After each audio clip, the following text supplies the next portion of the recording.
Hey Sassy Stampers, it's Tammy. Thanks for joining me for the October kit. Let's stop here and look at what's inside each kit. Now there's also something you need to notice about the outside of your kit. Those two little stripes of tape on the outside, those are to help you.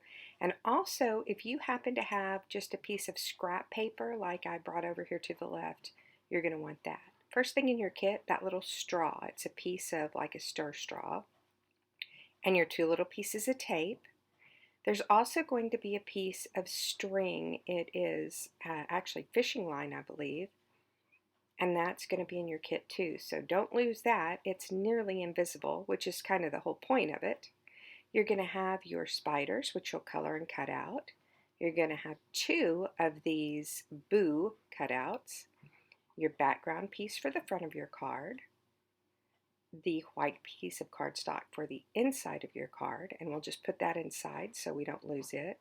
And then your framed piece, which Debbie has already put your tape on, your foam tape. She put 2 layers of foam tape on there for you. So we're going to start by threading that little piece of straw onto our string. And I know that's going to be difficult to see, but it should be fairly easy to thread that onto your fishing line and just put it right there in the middle. First step, done. Easy peasy. So now we're going to take our frame piece, and you'll notice when Debbie put the tape on here, she left you a nice little gap at the top and the bottom of the frame. That's because your string is going to sit right there in the middle. So your 2 little pieces of tape that are on your baggie, go ahead and peel those off one at a time, because Debbie has figured out the easiest way to do this is to go ahead and make sure your straw is in the center of your frame, thread it onto your fishing line. Don't put the tape on top of there. Put it up here above. Just tape it to the paper, your scrap piece of paper. Then stretch it tight and get your other piece of tape and put it at the bottom. Now what this does is it effectively holds it in place for you so that your fishing line is nice and straight, your straw is in the middle, and you don't have to hold anything. Now, once you have your fishing line taped down right into those little gaps that she's left for you, use glue. Now this is a tacky glue that Debbie happened to have, and it's quick dry. If you don't have quick dry glue, that's not a problem. Use whatever glue you have. Put a nice, generous dot of glue on the frame and sort of capture that fishing line in the glue. This needs to be the first thing you do because that needs time to dry. So do that, then set this aside and let it dry. Just scoot your paper out of the way and let that dry. The very next thing we're going to do is color our spider eyes. So everything else can sort of be pushed out of the way. Here are the colors that Debbie used in Prismacolor pencils, and these are the ones she used in Copics. So however you choose to color, you go ahead and color those spider eyes. I'm using Copics because that's what I'm most comfortable using. So let's start here. I'm using my lightest color and I'm just mapping out where I want my color. We know that we want shadows to make these eyeballs. We don't want them to just look like circles. We actually want them to look like eyeballs. We want them to look like they have dimension, like they're sort of beach balls. So I know that I want it dark around the edges, but mostly I want it dark at the bottom edge. So I'm imagining that that is a beach ball and that my light is coming from about where my finger is pointing right there. So I know that I have darker on the smaller beach ball that's sort of hidden by the big beach ball and the bottom half of them where the light isn't. So even though that's just one color, it is giving me a little more dimension to the look of my eyeballs. Coming in with my medium color and darkening it up to give me more definition. And once again, I'm just trying to make sure that I darken where shadows would be. We're just trying to fool our eye and make it look as though the shadows are where they're supposed to be and the light is where it's supposed to be. Taking a lot of time with these eyeballs because it's one of the focal points of the card. Now I'm coming back in with my very darkest color, my darkest gray, which is C5, and I'm really defining that line and the edges, the darkest parts of the shadows.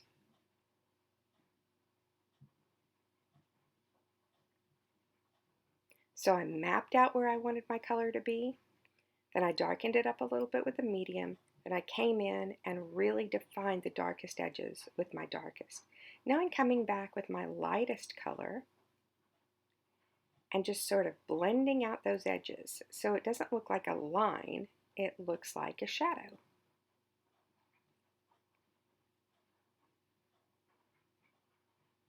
I'm leaving a lot of white in these eyeballs because I want them to look big and bright and like I said, a beach ball. Now I want these eyes to look glowing green for the spooky Halloween effect. So I'm coming in. This is YG11, which is a very bright, light green. And I'm not coloring the eyeballs green. You could. You definitely can color the eyeballs green if that's what you want to do. But I'm just sort of adding a hint of this color and blending it up from the bottom so that the eyeballs look like they're almost reflecting green into them. Now for these little guys, I'm not going to put a ton of effort. I'm not going to blend and shadow and everything. I'm going to bring some green in from the bottom. And then I'll take a medium shade, not my darkest, not my lightest, but my medium shade, C3, and I'm just going to put a tiny bit of shadow and define that those are two separate eyes. This is super quick because there's not a lot to these little eyeballs. They're not taking up a lot of space. But as you can see, it gives you just the right amount of definition. So once we have the eyeballs colored on all three of our spiders, you're going to want to go ahead and fussy cut out these spiders. Also, that little web on the edge, you're going to want to cut that out. Now, if you'd like, you can use some gel pen. This is my little trick. Always write on your finger a little bit with your gel pen and it gets it moving again. And I added a little bit more to these spiders. I gave them some glow spots on the corners, on the top edge of the eye and in the middle of their eye. You can do that if you like, or you don't have to. Now, I am assuming you've already cut out your spiders, or you're doing that separately. You can also cut your spiders out before you color them. I just like having the spiders, the whole big page to color with. Now, you have two boos, these cutouts in your kit, and one is black and one is white. So you have a choice to have a white boo with a black shadow or a black boo with a white shadow. And here first I'm putting it together with the white on top and the black shadow. Because in the inspiration card, that's how Jennifer Dove did it. But I show you here in just a minute that you can do it either way. You can actually have the white with the black, or you can do black with white. And you decide how you want to do it. I think both ways look great. And if you want, put it on your background so that you can kind of test which one looks the best to you. They both look really good. So you decide how you want that done. Now, we're still drying, and you might still be cutting out, but the next thing we're going to do, and you guys know this, we're going to put the patterned paper piece, which this isn't actually patterned paper, it is stamped, but Debbie created a patterned paper for us. And it is exactly the size of the front cover. So when I have something that's the exact size of my card, I don't have to worry about lining it up and leaving a nice edge. I set it on the table and use my fingers for the sides, and then I press it down. So for me, that is super easy. I like it when everything is the exact same size. But I also love the look of whenever you have that nice little edge around as well. And that's what we're going to do with the inside. As you can see, it is cut to have an edge.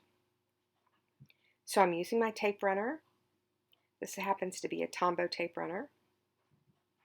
And I just put way more tape runner on things than probably has to be on it. I don't know why. It just is, I have a feeling it's not going to stick if I don't put enough on there. And here I am lining up the edges to where I leave a nice little, about 1/8 of an inch, I believe, edge in here. Then press it down. And your card base is done. So your very next step is to take that piece that we originally put on the scrap piece of paper and glued down to the frame and let dry. So check your paper, check your glue, and make sure that the glue is nice and dry. Now in my case, my glue dried very quickly. She did give me a quick dry glue. If you don't have quick dry glue, leave it for a little longer. And now, because you taped it down, all you have to do is clip that little edge and it's completely removed from the paper. Now I put my tape a little too close to the edge of my frame up here, so I'm going to untape it. And now my little piece of string, fishing line, is sticking up from the top. I just take my scissors and snip it right off. Easy peasy. Right along the edge so that I have the smooth edge. If you did have a tiny piece of that sticking out, no one is going to see it because it's clear. And our straw slides up and down easily. So now we want to take that frame that Debbie's already put the foam tape on for us, and that is 2 layers of foam tape. And we're just going to take the release paper off the back because obviously we're going to put it on the front of our card. Now once you have all that release paper off of your card, if you prefer to have a little bit of slip so that when you put it down on the card it doesn't instantly stick in place, you can put a little bit of liquid glue right on top of that foam adhesive. And then you have not only the slip of the liquid glue, you also have the stick of the foam adhesive. That's completely up to you. I sometimes do that and sometimes I don't. Today I don't do that. But if you do have difficulty getting things lined up with that nice even border around the edge, which I often do, that's just kind of a handy tip to take your liquid glue, put a little bit on top of that foam tape adhesive, and then it'll slip around. When you're good and ready, you can press it down, and the instant grab of that foam tape will help you get it stuck down. So here we are. We just take our frame and line it up so that we have a nice even border around the edge and press it down.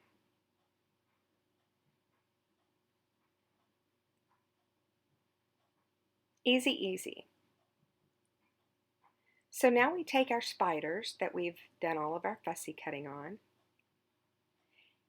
and I want you to look at the spider and sort of judge for yourself how he will best slide up and down without getting his legs caught. Now you can use dots, glue dots on this if you prefer. I'm just using liquid glue. because it works really well. This is my Line Co pH neutral adhesive that I always use. And I put my glue right there on my straw and hold it down and put my spider right on top of it. If you prefer glue dots for this, then go for it. Use your favorite adhesive. I just wouldn't use tape runner. I think it'd be too hard to get on the straw. And you can put the glue on your spider if you prefer instead of your straw.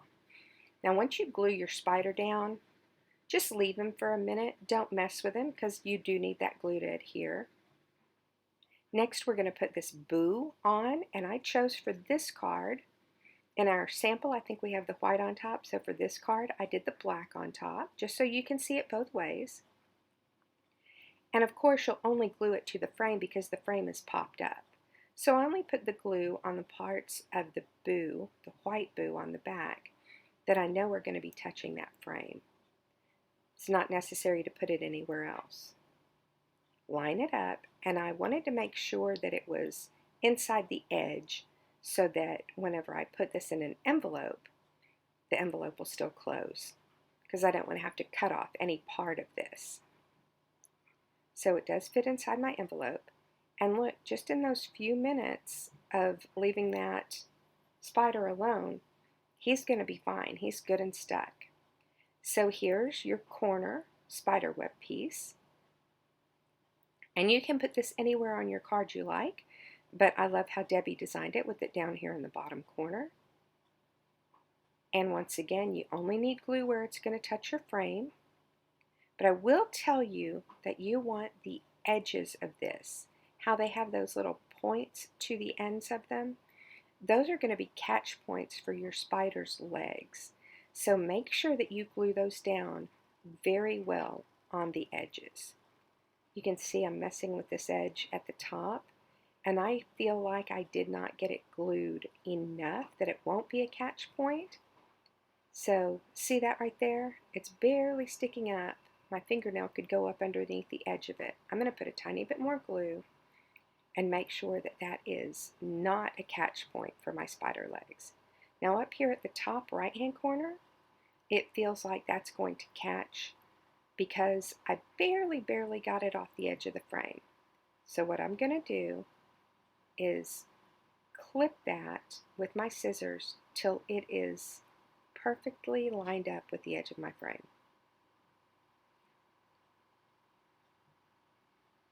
And as you see, my spider's already adhered to his straw.